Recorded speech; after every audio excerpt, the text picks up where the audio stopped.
Hello students, welcome you all. Starting with the next lecture of vectors. In today's lecture, we are going to discuss with one of the most important concept of vectors, that is resolution of vectors. Now basically, what is resolution of vectors? एक vectors का दो अलग अलग perpendicular components में तोड़ना, that is called as resolution of vectors. मतलब splitting of a vector into two mutually perpendicular components.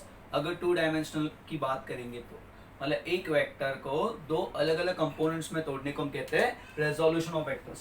तो जैसे अब फॉर एग्जांपल हमें यहाँ पे कहा है, देखो बच्चों, एक है ना वेक्टर दिया है यहाँ पे, सपोज ये एफ है, F is force, force is a vector.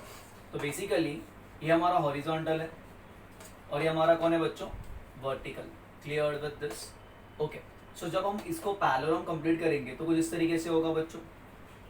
ठीक है, समझ रहा ना कॉन्सेप्ट? देखना बेटा, सबसे इंपॉर्टेंट कॉन्सेप्ट है वेक्टर्स का, बहुत आगे काम आने वाला है. ठीक है, अब ये जो एफ बार है वो एंगल कितना बना रहा है, थीटा.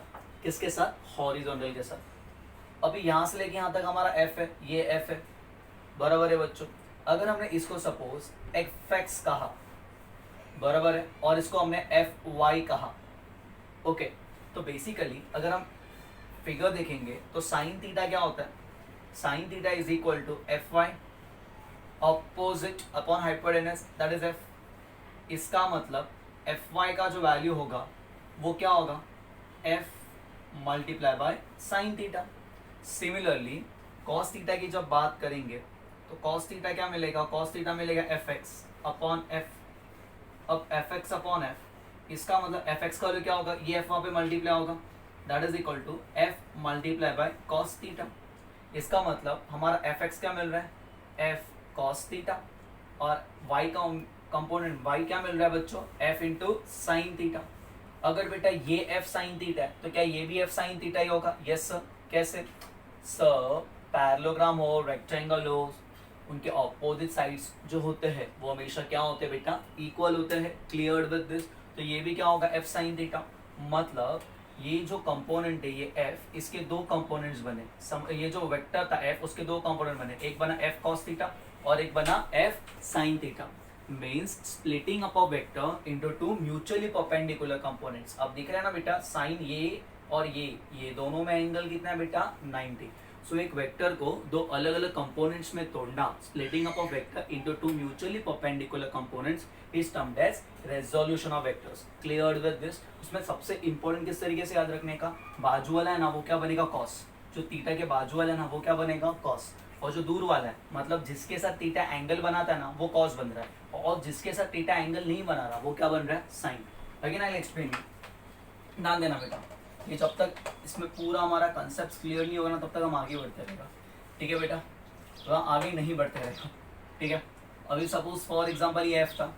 अभी सर ये जो एफ था ना बेटा, सर इसने जो एंगल बनाया था अभी किसके साथ बनाया था, सर मैंने कहा हॉरिजॉन्टल के साथ. अगर एफ हॉरिजॉन्टल के साथ एंगल नहीं बना के हमारा एफ वर्टिकल के साथ एंगल बना रहा है, किसके साथ, वर्टिकल. सो यहाँ से लेके यहाँ तक कौन है बेटा, एफ है.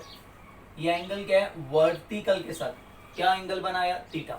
बराबर है. अभी अगर ये एंगल थीटा है, बराबर है, तो सपोज ये वाले टर्म को हम लोग एक टर्म कहेगा और इसको एक टर्म कहेगा. ठीक है, इसे हम एफ वाई कहते हैं, बराबर है बच्चों, और इसे हम एफ एक्स कहते हैं सपोज. ठीक है, देखते हैं. तो अगर ये थीटा है तो यहाँ पे साइन थीटा क्या होगा, sine theta is equal to opposite, that is F X. ये ट्राइंगल को देखो अभी, अपॉन एफ. इसका मतलब एफ एक्स का वैल्यू होगा F into sine theta. Similarly cos theta का वैल्यू क्या होगा, cos theta is equal to adjacent, that is equal to F Y upon F, which implies F Y का जो value होगा वो होगा F multiply by cos theta. Basically मतलब ये क्या मिल रहा है, ये जो एफ वाई का टर्म था, तो ये जो हमारा टर्म था एफ वाई, ये क्या मिल रहा है, ये मिल रहा है F cos theta in this case, और ये क्या मिल रहा है, ये मिल रहा है एफ साइन थीटा. बराबर है. अगर ये एफ साइन थीटा तो ये भी एफ साइन थीटा ही होगा, because opposite sides of parallelogram rectangle are equal. तो इसका मतलब ये दोनों क्या होने वाले हैं बच्चों, इक्वल. कुछ डाउट है तो एवरी टाइम हम लोग को यहाँ पे F sine theta F cos और ट्राइंगल बनाने का जरूरत, रेक्टेंगल पैरेललोग्राम बनाने का जरूरत नहीं है. तो कैसे करेंगे, अभी देखो थीटा जो थीटा के पास में था, जो थीटा जिसका एंगल बना रहा ना वो कॉस का कंपोनेंट बनेगा, और थीटा जिसका एंगल नहीं बना रहा वो साइन का कंपोनेंट बनेगा। याद रहेगा बेटा, थीटा जिसका एंगल बना रहा है वो किसका कंपोनेंट बनेगा, कॉस का, और जिसके साथ नहीं बना रहा। अब देखो ना यहाँ पे जो हमारा एफ था, एफ किसका थीटा एंगल बना रहा था हॉरिजॉन्टल के साथ, तो ये हमारा बनेगा एफ कॉस थीटा, और एफ किसका एंगल नहीं बना रहा था तो बराबर है बच्चों वर्टिकल के साथ, तो क्या बनेगा एफ साइन थीटा। तो बेसिकली यहाँ पे ना एकदम सिंपल सा टर्म याद रखेगा, पूरे ना हम लोग को 2 साल यही बोलने हैं, बाजू वाला बनेगा कॉस, बराबर है, और दूर वाला कौन बेटा, दूर वाला बनेगा साइन, दूर वाला बनेगा साइन। तो पूरे हम लोग को है ना बेटा अगले 2 साल तक, बराबर है बच्चों, जब भी रेजोल्यूशन की बात करेंगे तो हमको यही याद रखने का है, बाजू वाला बनेगा कॉस, दूर वाला बनेगा साइन, बाजू वाला बनेगा कॉस, दूर वाला बनेगा sine. Clear with this? Okay, अब आगे चलते बच्चों। अब याद रखना सर, अगर ये एक्स एक्सिस होता तो ये क्या बनता, एफ साइन थीटा आई कैप, और ये वाई एक्सिस होता तो ये बनता F cos theta J cap, where I cap and J cap are unit vectors along x axis and y axis. Okay, अगर ये क्या बनता, ये बनता f cos theta I cap। अगर आप x पे रिजोल्व करोगे ना तो I cap x एक्सिस पे, और y एक्सिस पे रिजोल्व करोगे तो J cap। Clear with this? सिर्फ यूज करने का वेक्टर फॉर्म में। ओके, अब स्टार्ट कर दे बेटा। अभी सपोज एक वेक्टर इस तरीके से था, तो उसके 2 कंपोनेंट्स ऐसे बन रहे, ठीक है, कंसेप्ट समझना बच्चों, ठीक है। तो कौन सा वाला कॉस बनेगा, कौन सा वाला साइन बनेगा ना, ये बहुत इंपॉर्टेंट है, ठीक है। ओके, सपोज ये जो एंगल थीटा था उसने इसके साथ बनाया, ये फोर्स को हम लेते हैं टी, टी मतलब टेंशन, टेंशन भी एक टाइप का फोर्स ही होता है। हाँ सर बहुत है, ठीक है ना बेटा, वो फिजिक्स में देखेंगे आगे, लॉज ऑफ मोशन जब पढ़ेंगे। ये कौन है बच्चों, T. Clear with this? Okay, अभी अगर ये टी है तो इसके 2 कंपोनेंट्स बनेंगे, तो सर ने क्या कहा, अब इतना बड़ा वापस है पूरा पैरेललोग्राम बनाने का जरूरत नहीं है। ओके, जो बाजू वाला है ना, देखो जिसका एंगल बन रहा है, मतलब ये बाजू वाला हो गया, और ये क्या हो गया, दूर वाला। जिसका एंगल बन रहा है वो बाजू वाला, जिसका एंगल नहीं बन रहा वो दूर वाला। तो ये क्या बनेगा, टी कॉस थीटा, और ये क्या बनेगा, टी साइन थीटा। बाजू वाला कॉस, दूर वाला साइन, बाजू वाला कॉस, दूर वाला sine. Clear with this? Okay, अब बेसिकली वहीं पे अगर हमारा ये टी कुछ इस तरीके से होता, ध्यान देना, ये टी कुछ इस तरीके से होता, क्लियर विद दिस, ये टी ऐसा होता और ये एंगल इसके साथ बनता, तो हम क्या करते हैं, यस, अभी अगर ये टी है तो ये बनता टी, क्या बनता बच्चों, कॉस थीटा, क्योंकि थीटा जिसके साथ बन रहा है वो बाजू वाला, और दूर वाला क्या बनेगा, साइन, फिर टी कॉस थीटा, ये क्या बनेगा, टी साइन थीटा। समझ रहा है बच्चों? तो कुछ भी कंसेप्ट आएगा तो भी हम लोग इजीली टैकल कर सकते हैं। समझ रहा ना? अभी एक ही कंसेप्ट याद रखने का, बाजू वाला बनेगा कॉस, दूर वाला बनेगा साइन। अब सपोज मेरा फोर्स है एफ लो या जो फोर्स लेना लो, ये कुछ इस तरफ है, okay, it is making some angle, बराबर है बच्चों। अगर मैं यहाँ पे अभी 2 एंगल्स लेता हूँ, सपोज ये एंगल ले रहे अल्फा और ये एफ है, तो क्या बनेगा, तो ये बनेगा हमारा बाजू वाला, तो ये बनेगा एफ कॉस अल्फा, ये बनेगा दूर वाला, ये बनेगा एफ साइन अल्फा। बाजू वाला बनेगा कॉस, दूर वाला बनेगा साइन। वहीं पे अगर हमने ये एंगल बीटा लिया होता, अगर बीटा के हिसाब से देखोगे तो ये क्या हो गया, ये एफ है ना, तो ये बीटा है, तो ये बाजू वाला बना, तो ये बना एफ कॉस बीटा, और ये बना एफ साइन बीटा। अगर बीटा के हिसाब से लोगे तो मतलब अगर एंगल वर्टिकल के साथ बन रहा है तो ये कॉस होगा, ये साइन होगा। Splitting of a vector into 2 mutually perpendicular components is termed as resolution of vectors. Okay, now basically अब यहाँ पे एक सिंपल सा कंसेप्ट है, यहाँ पे ध्यान देना बच्चों, देखो जिस तरफ, ठीक है, अभी यहाँ पे एंगल सपोज दिया डेल्टा, ओके, और ये हमारा एफ है, तो कौन कॉस बनेगा, कौन साइन बनेगा, यस, एनी आइडिया? हाँ सर, डेल्टा है तो ये बाजू वाला हो गया, तो ये बनेगा एफ कॉस डेल्टा, और ये बनेगा F sine delta. Clear with this? So any doubt over here? So basically अब के लेक्चर में हमने क्या देखा, एक वेक्टर को 2 म्यूचुअली परपेंडिकुलर कंपोनेंट्स में तोड़ने को हम लोग क्या कहते हैं, रेजोल्यूशन ऑफ वेक्टर। तो splitting of vector into 2 mutually perpendicular components is termed as resolution of vectors. Clear with this? कुछ डाउट है यहाँ पे? ओके, इतना कॉपी कर लो।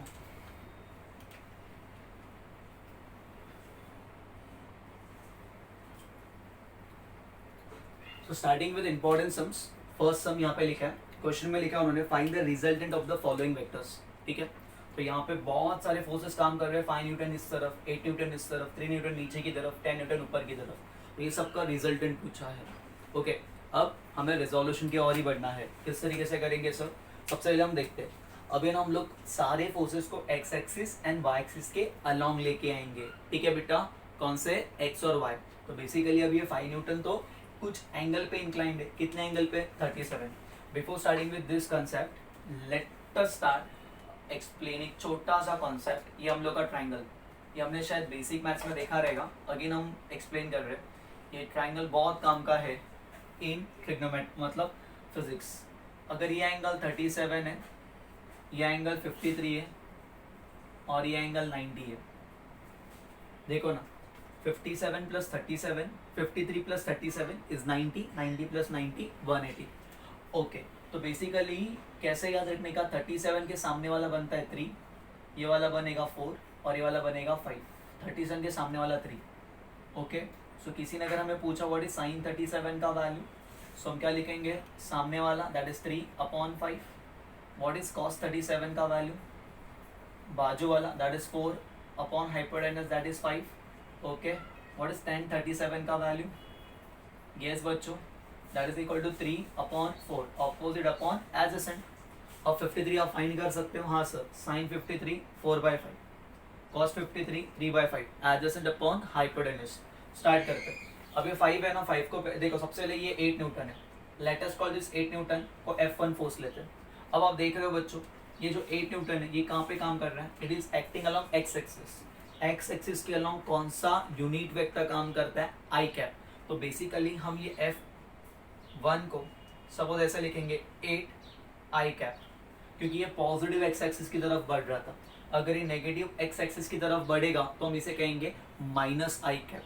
समझ रहे हैं बच्चों? तो इसका आंसर आता -8 I cap. Clear with this? Positive X axis plus I cap, negative X axis minus I cap, positive Y axis plus J cap, negative Y axis minus J cap. तो ये समझा 8 आई कैप, ये F1 की value हो गई। अब हम ये फोर्स को F2 लेते हैं, 3 न्यूटन वाले को। सो 3 न्यूटन देखो कहाँ पे जा रहा है सर? 3 न्यूटन नीचे की तरफ जा रहा है। समझ रहे हैं? सो नीचे की तरफ क्या होता है? ये होता है हमारा नेगेटिव वाई एक्सिस। तो यहाँ पे क्या मिलेगा? -3 जे कैप। क्या मिलेगा बच्चों? -3 J cap. Cleared with this? Okay, let us call this force F3। तो F3 का वैल्यू क्या मिलेगा? इसको ना पहले रिजॉल्व करते हैं।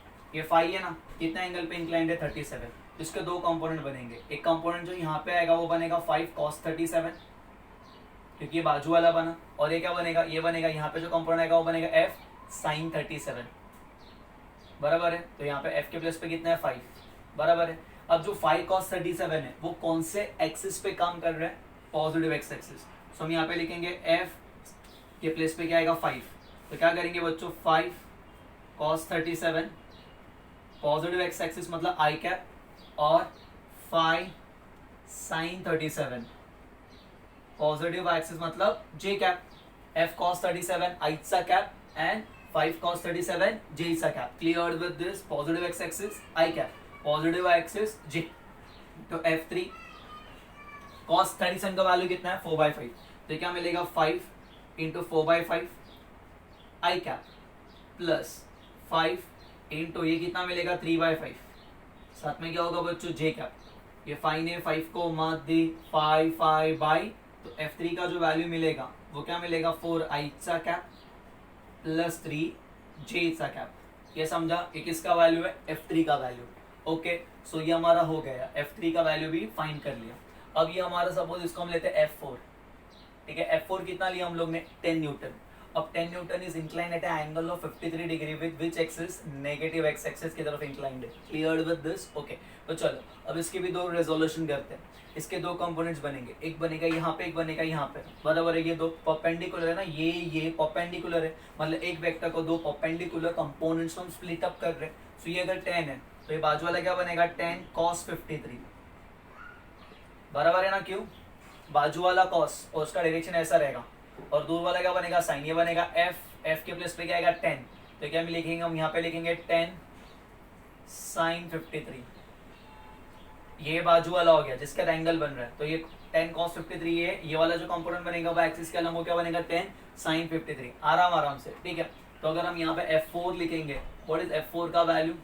Yes, carry on. 10 cos 53 कहाँ पे जा रहा है? It is moving towards negative X axis, so हम यहाँ पे लिखेंगे 10 cos 53, बोलो बच्चों आई कैप, लेकिन माइनस में आएगा बिकॉज ये नेगेटिव एक्स एक्सिस की तरफ बढ़ रहा था। ओके, और 10 sin 53 कहाँ पे चल रहा है? ऊपर की तरफ, तो हम यहाँ पे क्या लिखेंगे? प्लस 10 sin 53, साथ में क्या आएगा? जे कैप।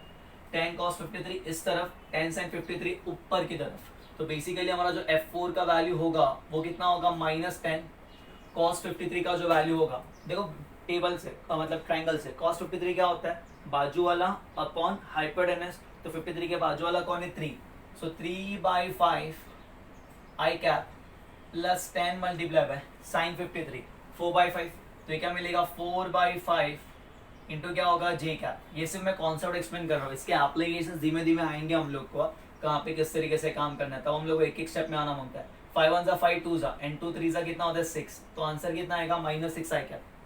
5 1 जा 5 2 जा 4 2 जा कितना होता है? 8, तो कितना आएगा? 8 जे कैप। ये समझा बच्चों? Clear with this? तो हमने सारे वेक्टर्स को आई कैप और जे कैप के टर्म्स में एक्सप्रेस कर दिया है, ठीक है बेटा? ओके, अब आगे बढ़ते हैं। एक बार ये हो गया ना, अब बहुत ही सिंपल, अब रिजल्टेंट फाइंड करते हैं।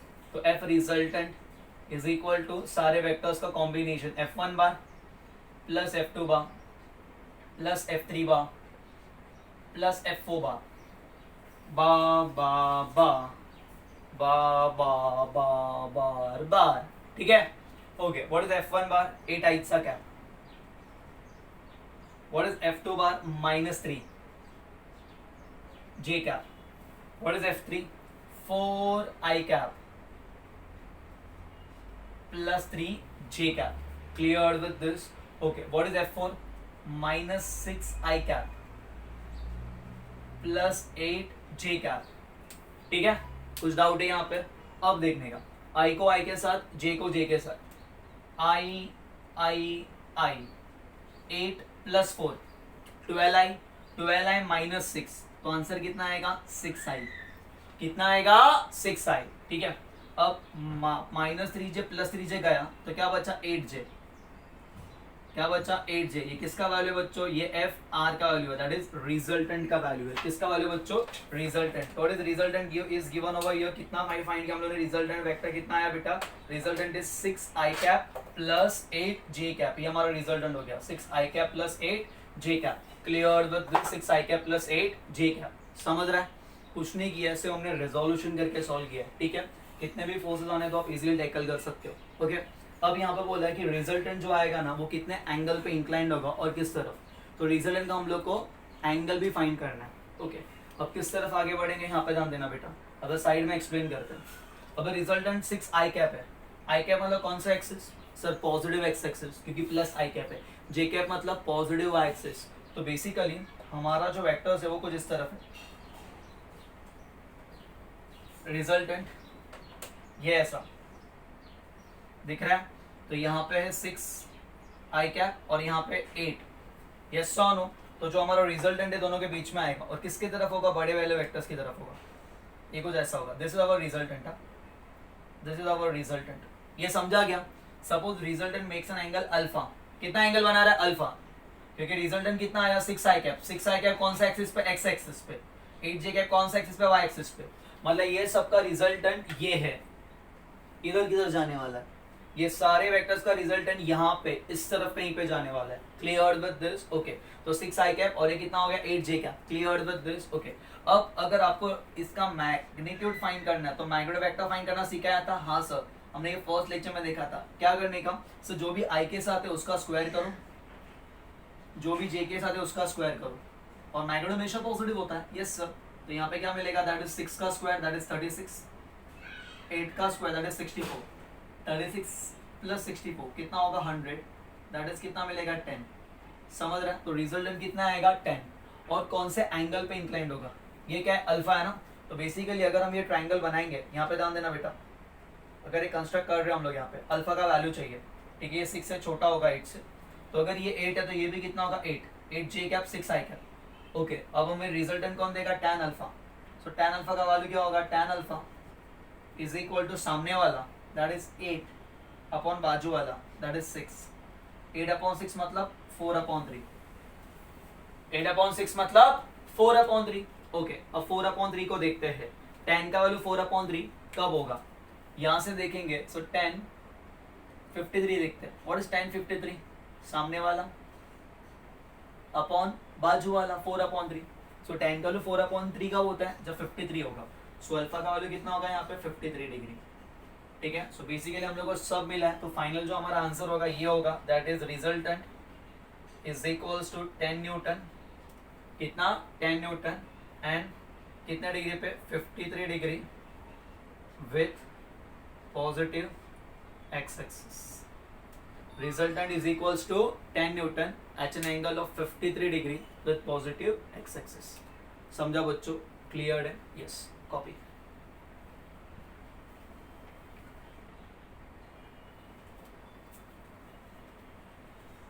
नेक्स्ट क्वेश्चन उन्होंने कहा है find FO if the resultant of the forces is 0। यहाँ पे जो रिजल्टेंट आने वाला है वो क्या आने वाला है, 0। क्वेश्चन में लिखा है if the resultant of the following force is 0 find the value of FO। बराबर है, तो यहाँ पे एक नोट पॉइंट है, इफ द वेक्टर इज 0 तो उसके जो कंपोनेंट्स होंगे, क्या बच्चों, कंपोनेंट्स वो भी 0 ही होंगे, उसके components is also 0। If the vector is 0 then its components are also 0। मतलब अगर आप यहाँ पे सारे फोर्सेस अलोंग एक्स एक्सिस का वैल्यू भी 0 होगा and net force along Y axis का वैल्यू भी क्या होगा, 0। So forces along X axis also equals to 0 and forces along Y axis also equals to 0। अब देखो बच्चों, ये जो फोर्स है ये कहाँ पे चल रहा है, ये नेगेटिव एक्स एक्सिस की तरफ चल रहा है, बराबर है। अभी कितना है बेटा, FO, इसके दो कंपोनेंट्स बनेंगे, यस।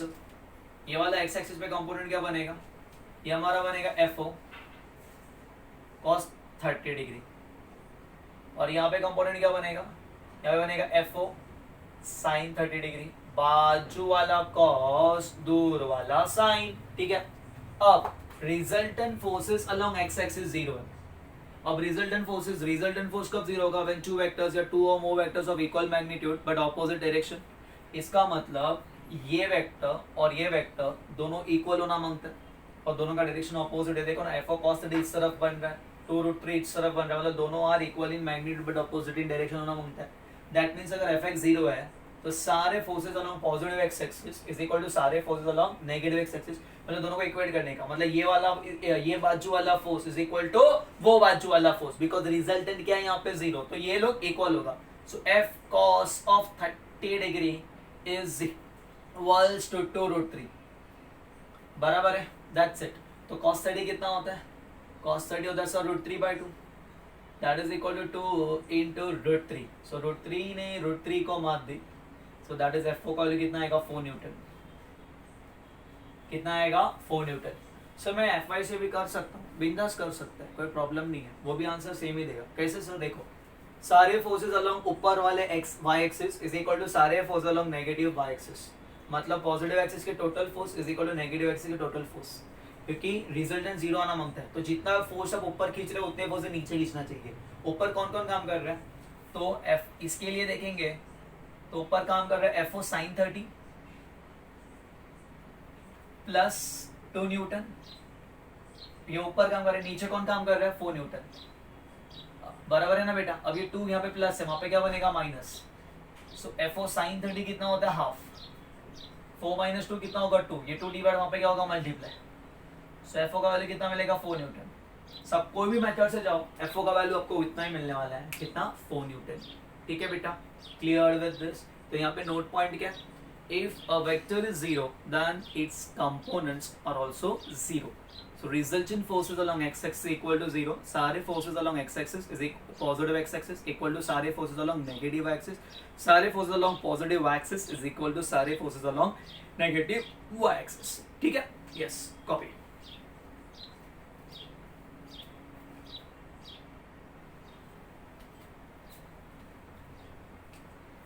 Next sum. यहाँ पे क्या बोला है बच्चों? Find the resultant of 3 vectors. So let us take this vector. S suppose इसको हम A1 ले लेते हैं या A लेते हैं, ठीक है बेटा। ये वेक्टर्स को हम बी ले लेते हैं और ये वेक्टर को हम क्या ले लेंगे, सी। ठीक है, ये 3 वेक्टर्स का रिजल्टेंट पूछा है। हाँ बेसिकली बच्चों, क्या ये वेक्टर को मैं यहाँ से यहाँ तक कैसे डिस्प्लेस कर सकता हूँ? हाँ sir, a vector can be displaced parallel to itself and displacing the vector parallel to itself remain unaffected. इसके पास बाद में चलते हैं, पहले इसके पास चलते हैं। चलो x1 x2 x3 बोलते हैं, ठीक है ना बेटा। तो अगर ये वेक्टर्स की बात करेंगे तो ये कहाँ पे है सर? ये पॉजिटिव x एक्सिस की तरफ बढ़ रहा है, देखो ना पिक्चर, अगर आप इस तरफ है ना मतलब पॉजिटिव x एक्सिस की तरफ बढ़ रहा है।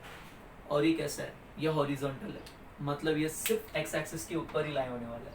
सो अगर हम इसको लिखेंगे जैसे x2 बार लिखेंगे, what is x2 bar? x2 बार मिलेगा 1 i कैप। क्यों? क्योंकि ये पॉजिटिव x की तरफ बढ़ रहा है। वैसे ये वेक्टर्स को हम यहाँ से ऐसे डिस्प्लेस कर सकते हैं, यस सर। और vector can be displace parallel to itself.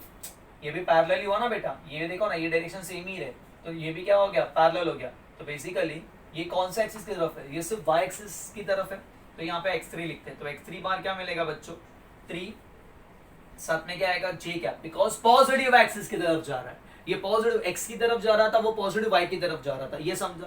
Point कहीं पे भी हो आपको देखना है ये हॉरिजॉन्टल या वर्टिकल है। Clear with this? Okay, horizontal रहेगा तो i कैप, वर्टिकल रहेगा तो j कैप, और इंक्लाइन रहेगा तो रिजॉल्व करो। अब ये 5√2 इंक्लाइंड है तो इसके 2 कंपोनेंट्स बनेंगे। क्या? ये बनेगा बाजू वाला, ये बनेगा 5√2 cos ऑफ 45, और ये बनेगा दूर वाला, बोलो बच्चों, 5√2 sin ऑफ 45, बाजू वाला cos, दूर वाला sin। तो यहाँ पे इसको हम x1 बार लिखते हैं। तो x1 बार का जो वैल्यू होगा, बोलो क्या मिलेगा, 5√2 cos 45, पॉजिटिव एक्सिस की तरफ है इसलिए प्लस आई कैप। आगे 5√2 sin ऑफ 45, पॉजिटिव एक्सिस की तरफ है इसलिए plus j cap. That is equal to 5√2 cos 45 1/√2 i cap, 5√2 sin 45 1/√2, साथ में क्या होगा, j कैप। √2 ने √2 को मार दी, √2 ने √2 को मार दी। तो फाइनली हमें यहाँ पे क्या मिलेगा, 5i cap plus 5j cap. ये किसकी वैल्यू है बच्चों? ये x1 बार की वैल्यू है, 5i cap plus 5j cap. हो गया। अब रिजल्टेंट x बार लिखते हैं। तो x बार क्या मिलेगा, x1 बार प्लस x2 बार प्लस x3 बार। ठीक है, स्टार्ट करते हैं। 5i cap plus 5j cap, 5i cap plus 5j cap. x2 कितना है, 1i cap, 1i cap. x3 कितना है, 3j कैप, x3 कितना है, 3j cap. 5 plus 1 6i cap, 5 plus 3 8j cap. ये हमारा रिजल्टेंट x बार आ गया। अब आगे का तुम लोग कर सकते हैं। Now it is similar to first question जो हमने आज सॉल्व किया था। रिजल्टेंट फोर्स ऐसा मिल रहा था, तो x का जो मैग्नीट्यूड होगा, जो रिजल्टेंट होगा वो कितना होगा, √6 का स्क्वायर प्लस 8 का स्क्वायर, कितना होगा, 10 न्यूटन। और यहाँ पे अल्फा कितना होगा बेटा, ओके ये कितना होगा अल्फा, किसके साथ, x के साथ। तो हम लोग क्या करेंगे, 4/3, that is 53 degree. That's it. Clear with this? कुछ डाउट है यहाँ पे? 4/3 आएगा, सेम सिमिलर टू फर्स्ट सम। ठीक है, कॉपी।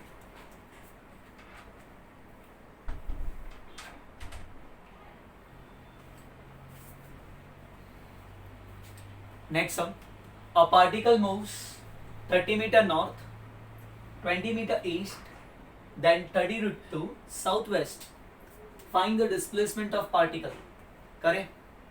अब किस तरीके से करेंगे, ईस्ट वेस्ट नॉर्थ साउथ। तो बेसिकली जैसे हमने अब तक बात की है, right hand east west north south, बराबर है ना। ये ईस्ट वेस्ट, तो सामने वाला क्या बनेगा, नॉर्थ, पीछे वाला south.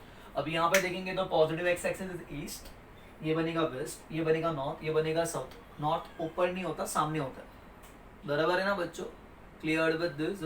East west north south, बराबर है। तो यहाँ पे हम डायग्राम में ऐसे रिप्रेजेंट करते हैं, ईस्ट वेस्ट नॉर्थ साउथ, दिख रहा है। और ये डायग्राम को मैं ऐसे बनाने वाला हूँ, ईस्ट वेस्ट नॉर्थ साउथ, मतलब ये बंदा ऐसे खड़ा है और ऐसा सामने देख रहा है, समझ रहा ना बच्चों। तो बेसिकली 2D में ये ऐसे, ये हो गया ईस्ट, ये हो गया वेस्ट, तो सामने नॉर्थ, पीछे की तरफ साउथ, तो उसको मैम ऐसे रिप्रेजेंट करने वाले, दैट्स इट। बेसिकली एक एक पॉइंट समझना भी धीमे धीमे, बहुत ही मस्त तो क्वेश्चन है, एग्जाम में पूछा हुआ क्वेश्चन है, एंट्रेंस के एग्जाम में, ठीक है। शुरू करते हैं। तो बेसिकली हमारा बनने वाला ईस्ट, ये बनने वाला हमारा वेस्ट, तो उसके सामने वाला बनेगा north. Imagine you are standing again, you are looking forward, और ये बनेगा हमारा south, east west north south, ये हो गया बेटा। हाँ सर। अब क्या बोला, पार्टिकल मूव्स 30 मीटर नॉर्थ, मतलब यहाँ पे जा रहा है, तो let us take this displacement, that is S1 displacement लेते, तो S1 30 मीटर नॉर्थ है, तो नॉर्थ में 30 मीटर है, बराबर है, तो हम क्या लिखेंगे 30 जे गैप, नॉर्थ ना पॉजिटिव आई एक्सिस, ईस्ट मतलब पॉजिटिव एक्स एक्सिस, वेस्ट मतलब नेगेटिव एक्स एक्सिस, साउथ मतलब नेगेटिव वाई एक्सिस, 30 जे कैप, 20 मीटर ईस्ट, ईस्ट में 20 मीटर है, बराबर है। तो यहाँ पे क्या लिखेंगे बेटा, S2 बार डिस्प्लेसमेंट कितना आएगा 20, आई क्या पॉजिटिव, कौन सा X axis, find the displacement of particle. Okay, और क्या बोले 30 metre and 30 root two south west, अब ये साउथ है ये वेस्ट है, तो साउथ वेस्ट कहाँ पे हो गया, एग्जैक्टली उसके बीच में हो गया, ये हो गया हमारा साउथ वेस्ट, ये क्या हो गया हमारा साउथ वेस्ट, एग्जैक्टली उसके बीच में, तो साउथ वेस्ट में कितना है वो 30 रूट टू, बराबर है। साउथ वेस्ट मतलब एग्जैक्टली दोनों के बीच में, बेटा ये पूरा एंगल कितना था 90 था, तो साउथ वेस्ट अगर एग्जैक्टली बीच में तो आधा कितना होगा 45 डिग्री, लेकिन हम लोग को इन पे रखने का नहीं है, हमको उसको एक्स और वाई पे क्या करना है बच्चों, रिजॉल्व करना है। तो ये 30 रूट टू है, तो ये एक्स पे क्या मिलेगा, ये एक्स पे मिलेगा 30 रूट टू कॉस 45 इस तरफ, और नीचे की तरफ क्या मिलेगा, यस 30 रूट टू साइन 45, कहाँ पे, नीचे की तरफ। तो अगर हम S3 को लिखेंगे, किसको, S3, S3 नहीं S3, तो क्या होगा 30 root two cos 45, come on, plus I क्या पाएगा माइनस आई क्या पाएगा, सो माइनस आई क्या पाएगा, क्यों, वेस्ट की तरफ है, तो आई कैप माइनस, एक माइनस पूरे टर्म का माइनस बना देता है, plus 30 root two sine of 45 plus J के पाएगा माइनस जे के पाएगा माइनस, एक माइनस पूरे टर्म को माइनस बना देता है, माइनस हो गया, so minus 30 root two cos 45 का वैल्यू होता है 1 बाई रूट टू आई सा क्या, माइनस 30 रूट टू साइन 45 का वैल्यू होता है 1 बाई रूट टू जे सा क्या, रूट टू छू रूट टू छू, सो माइनस 30 आई है और 30 जे है, S3 का बार, therefore resultant displacement S bar is equals to S1 bar plus S2 bar plus S3 bar, S1 30 J cap plus 20 I sa cap minus 30 I sa cap minus 30 J sa cap, ये 30J cancel, 20I minus 30I is minus 10I, this is resultant displacement, minus I cap candidate कर रहे हैं waste की तरफ और ये 10, तो इसका मतलब क्या आएगा, so resultant displacement,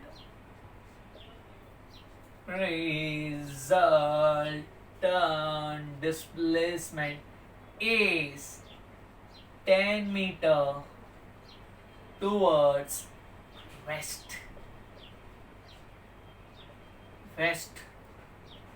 negative X axis, resultant displacement is 10 metre towards west, क्योंकि माइनस आई कैप आया, अगर प्लस आई कैप होता तो टुवर्ड्स ईस्ट होता, प्लस जे कैप होता तो टुवर्ड्स नॉर्थ होता, माइनस जे कैप होता तो टुवर्ड्स साउथ होता। Very good, yes copy.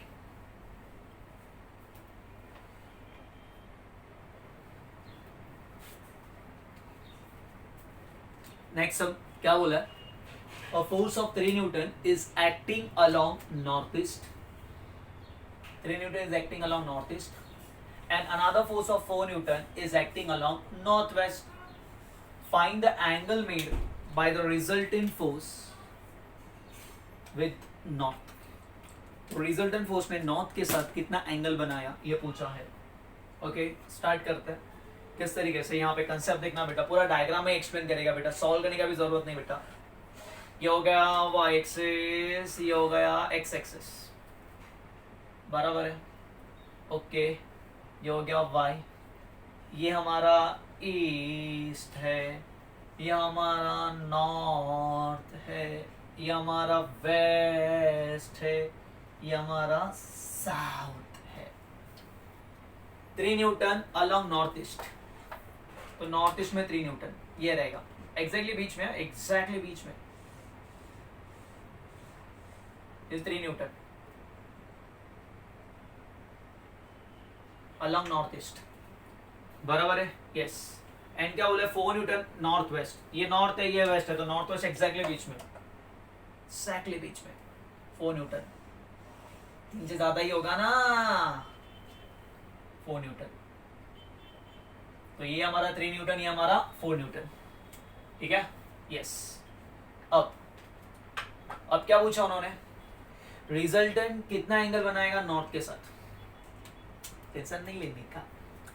ये कितना है 45, नॉर्थ ईस्ट एग्जैक्टली बीच में बब्बा, ये कितना है 45, नॉर्थ वेस्ट एग्जैक्टली बीच में बब्बा। रिजल्टेंट कहां पे लाई होएगा सर, काम करो आप है ना, यहाँ पे पैरेललोग्राम बनाओ। अगर हम इसको पैरेललोग्राम ऐसा बनाएगा, देखना बेटा कुछ इस तरफ, टक टक टक टक टक टक टक टक टक टक टक टक टक, और ये टक टक टक टक टक टक टक टक टक टक टक टक टक, ये क्या बनाया हम लोग ने, पैरेललोग्राम कंस्ट्रक्ट किया, ठीक है। तो रिजल्टेंट कहाँ पे लाएगा, resultant, if two vectors are represented by two adjacent sides of a parallelogram, then the resultant is given by the common diagonal. तो ये हमारा resultant है, our resultant, our resultant, बराबर है। तो उन्होंने पूछा कि रिजल्टेंट ये एंगल कितना बनाएगा, टेंशन मत, एकदम सिंपल कंसेप्ट में कराएगा, तो टेंशन ना ले। ये रिजल्टेंट है बेटा, ये 3 है, ये 4 है, बराबर है ना, थोड़ा रफ में सोचता है, ये 3 है, ये 4 है, मैंने ऐसा कुछ ड्रॉ किया है, अगर ये 4 तो ये भी कितना होगा सर, ये भी 4 होगा, ये 3 होगा, तो ये कितना होगा 5, तो रिजल्टेंट हमारा 5 है। देखो ना बाबा, ये 3 ये 4, तो रिजल्टेंट क्या होगा 5, राइट एंगल ट्रायंगल दिखेगा ना, ये 4 तो ये भी 4, ये 3 तो ये कितना होगा, हाइपोटेनस कितना होगा, हाइपोटेनस 5, दैट्स इट। तो बेसिकली हमारा ट्रायंगल क्या है, 3 4 5 वाला ट्रायंगल है। जब ट्रायंगल 3 4 5 वाला होता है, तो 3 के सामने वाला जो होता है वो होता है 37, और 4 के सामने वाला होता है 53। इसका मतलब ये कौन है, रिजल्टेंट, तो रिजल्टेंट है ना, कौन, रिजल्टेंट, क्लियर विद दिस, 4 के सामने वाला कितना होगा 53। ओके, ये कंसेप्ट समझा ना बच्चों, अगर ये 3 है, ये 4 है, और एक कौन है बच्चों 5, तो 3 के सामने वाला क्या होता है 37। तो जो हमारा रिजल्टेंट है ना, वो 3 के साथ कितना एंगल बनाता है, जैसे हमने अभी भी देखा था यहाँ पे, अगर ये 37 है तो ये कितना होगा 3, ये कितना होगा 4, ये कितना होगा 5, 4 के साथ कितना एंगल बनाता है 37, और 3 के साथ कितना बनाता है 53। तो मेरा जो रिजल्टेंट है वो 4 के साथ कितना एंगल बनाएगा 37 डिग्री। हमारा रिजल्टेंट अगर ये 53 है तो ये कितना होगा 37 होगा, बाबा पूरा 90 होना मांगता है ना। तो रिजल्टेंट जब भी ट्रायंगल 3 4 5 का होगा, या उनके मल्टीपल्स, दैट इज 6 8 10, 3 2 6, 4 2 8, 5 2 10, या उनके मल्टीपल्स, जब भी ट्रायंगल याद रखने का, जब भी आप वो तीनों को डिवाइड करोगे, तीनों साइड्स को, मतलब एकदम बोलते ना बेसिक स्मॉलेस्ट होल नंबर के रेशियो में जब डिवाइड करोगे, तो अगर वो रेशियो 3 4 5 आ रहा है, जो ट्रायंगल बनता है वो ट्रायंगल 4 के साथ एंगल 37 बनाता है, angle made by resultant with 4 के साथ एंगल बनेगा 37, और रिजल्टेंट एंगल 3 के साथ कितना बनाएगा 53। तो 4 के साथ एंगल कितना बनाएगा 37। ये पॉइंट में कोई डाउट है, नो सर, ऑलमोस्ट डन है सम, ध्यान देना अभी। अब ये कितना है 37 है, मुझे ये फाइंड करना है बेटा, ये पूरा कितना होगा सर, देखो ये 4 न्यूटन जो था ना, ये मेरा y एक्सिस है,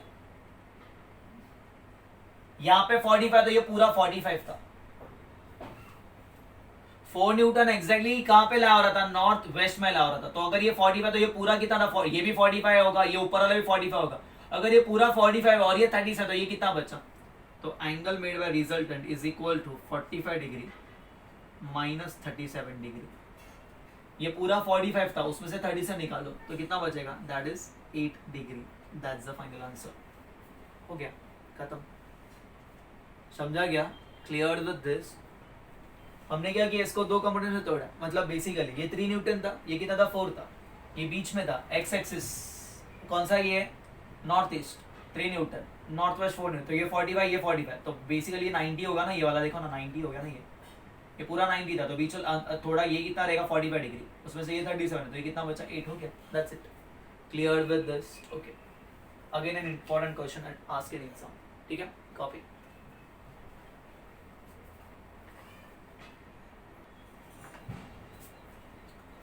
बच्चे ऐसा होमवर्क में F1 is given as 5 Newton, okay, F2 is given as 12 Newton and F3 is given as कितना Newton, 3 Newton, and what they are asking, find the resultant of F1 bar plus F2 bar minus F3 bar। I repeat, minus F3 bar। Try करना घर पे, नहीं है तो हम next lecture में solve करेंगे। Clear with this, okay. Next, हाँ, इसमें थोड़ा सा डिटेलिंग करते हैं। अगर सर उन्होंने पूछा रिजल्टेंट का angle of resultant with north, अगर angle of resultant with east पूछा होता तो कैसे करते हैं। ये कितना 8 है, ये पूरा कितना 90 है, तो टोटल कितना होगा 8 degree plus 90 degree, that is 98 degree. समझा कैसे, ये कितना 8 है ना, ईस्ट के साथ एंगल पूछा, ईस्ट के साथ, तो ये ईस्ट के साथ ये 8 है, ये 90 है, तो कितना होगा 98। और वेस्ट के साथ पूछा होता तो वेस्ट के साथ, ये कितना 8 है, ये टोटल 90 है, 90 में से 8 निकाल दो, कितना बनेगा 82 degree. Clear with this, so that's it. तो ये कुछ इंपॉर्टेंट सम्स थे आज on the concept of resolution of vectors. Clear with this, hope आपको लेक्चर अच्छे से समझा होगा, ठीक है। From next lecture onwards, we'll be starting with dot product and cross product. Till then, thank you, bye, take care, and copy the notes.